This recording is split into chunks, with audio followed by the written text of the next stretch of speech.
بێگومان di cîhanê de muzîkçenên cûr bi cûr hene û her yek ji wan jî muzîka xwe li gor dilê xwe pêşkêş dike. Lewre her hunermend xwedî stîleke cuda ye. Madeline Woods jî li New Yorkê di Parka Prospekî de ku li taxa Brooklynê cih digire baweyekî resen. Ango bi gîtar û cil û bergên xwîn wek çanda Rojavaya Amerîkayê tê zanîn, muzîka xwe pêşkêş dike.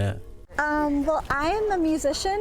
I'm a Ez singer-songwriter. müzikjanim û nivîskara helbestanim. Lê bi taybetî ji mûzîkiyên gulananim. Ez bû mûzîka xwe pitir gîtarê bikartînim. Lê ji berî nûka her wesa min aklîl û flût jî bikartîna. Woods got ku ew hez dike mirovên di kolanan da şa bike. Lewre dema ku ew muzîka xwe li derve pêşkêş dike, dibîne ku rojê mirovên ku wê guhtar dikin baweyekî xweş tên guhartin. When I play music in the street, I can tell that Li demê pendemiyê de mûzik ji bo civakê gelek giring e. Gelek bar hatîne girtin. Em bi awarê berê neşêm kar bikîn. Ji ber vê çendê hunerê gulanan gelek giring e. Li gor gotina Woodsê ew xwe gelek bextewar hîs dike.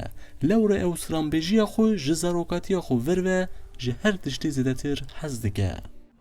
it's important to me to do an art form that I love. And I think that Tiştekî giring e ku mirov bişêtin ew tiştê hez bikit li ser kar bikit. Her kesek xudanê qabiliyetekî cuda ye. Taybetî ji aliyê hunermenda û mûzîkjana. Divêtin ew çi tiştê em hez bikîn em wê bikîn.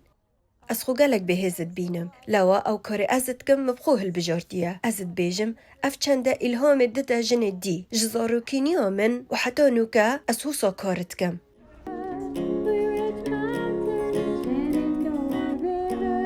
Woods di daviya xeberdana xwe da bang li civatê kir ku bila civat alîkariya muzîkşenan bike.